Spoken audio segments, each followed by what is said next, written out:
Egyptians, and it doesn't end well for them.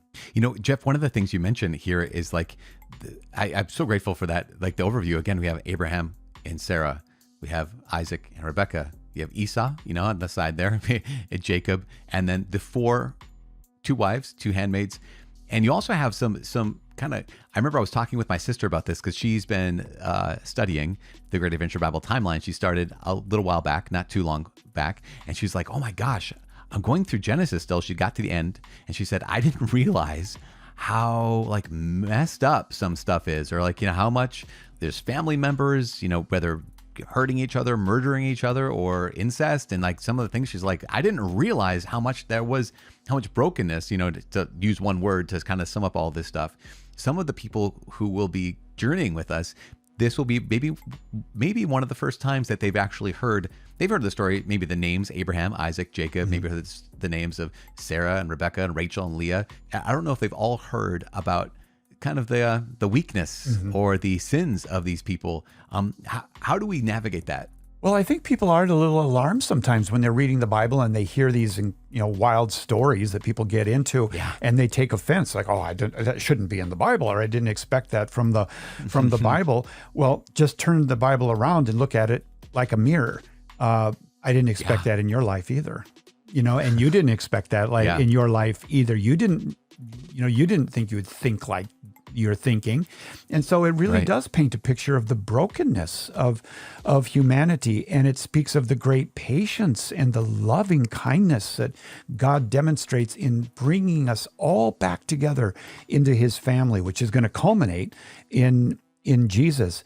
I would not be alarmed at all of these stories in the Bible. I think anytime you read about sin, sure, it's alarming, but it really does echo where mankind is at today, right? And also the love of God and the great lengths he goes to save us and to bring us to himself.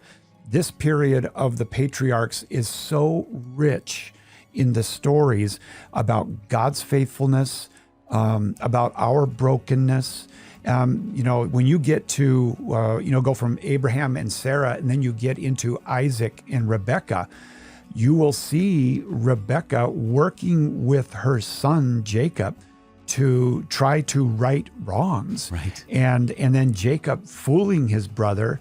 And we wonder if when he fools his brother Esau, and he gets from him the blessing, but also the birthright. Also the birthright, yeah. When he gets that, you're thinking, now this isn't right. There's got to be consequences to it. Right. And there are consequences.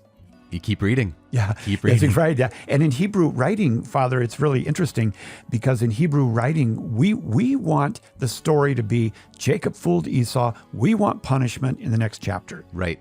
But the Hebrew writers don't do that. They don't tell you the results. They show you. They show you. And that's why you got to read it carefully and start seeing patterns develop. But the whole book, or the whole period in Genesis ends with Jacob giving blessings to all of his sons, and one tribe is going to rise above all of them as a tribe to pay attention to for the rest of the story. Mm-hmm.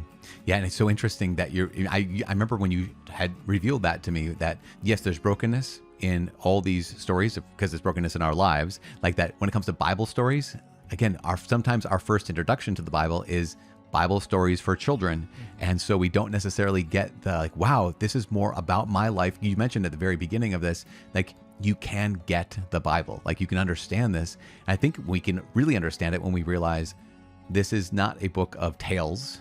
This is not a Hallmark movie. This is real life. Yeah. And also what you had revealed to me, that just pay attention, because more often scriptures will show you the consequences of an action or the right or wrongness of an action more quickly than they'll tell you, specifically when it comes to some of these early narrative books, where they're talking about the patriarchs and talking about some of the actions of those who are our fathers and mothers in the faith. Yeah, and another thing to pay attention to is how the church reads Scripture. We know that there are three different levels that we need to pay attention to when you're reading it. Number one is you need to read all of this, the patriarchs in Genesis, knowing that Christ fulfills all of this. He fulfills all of it. And from time to time, that will become evident. But second of all, we need to read it in light of, what does this mean to me? Do I see myself in this story? Am I Jacob? Right. You know, or am I Esau? Am I the deceiver? And Yeah. right. And so you read it, you know, knowing that this relates to my life as well. And the third is the future, heaven. How does this find fulfillment eventually in heaven? And those are the three things that we pay attention to, you know, as Catholics when we read the Bible. But it is a love letter written to you where God is revealing his heart in his plan to you.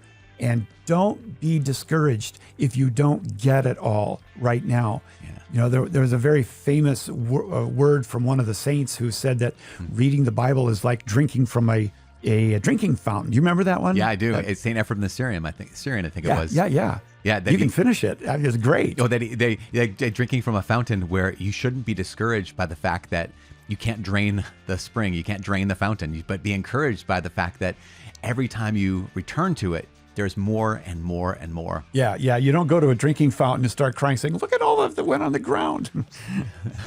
Be happy with what you got. Exactly. I drank it all.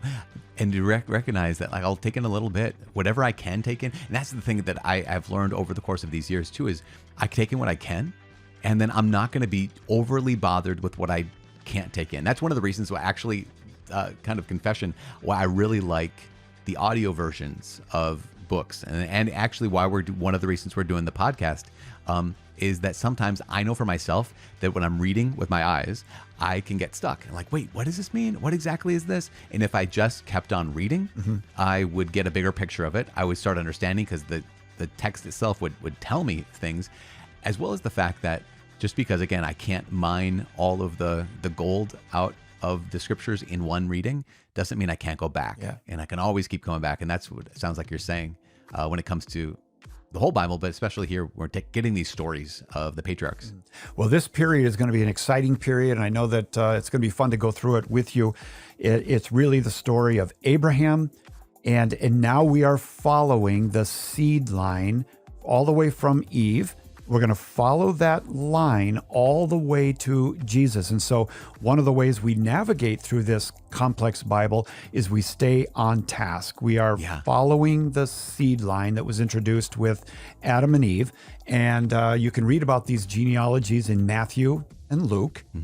And so it's not just willy-nilly. There's actually a prescribed way of telling this entire story. So we've got Abram and that great covenant that God makes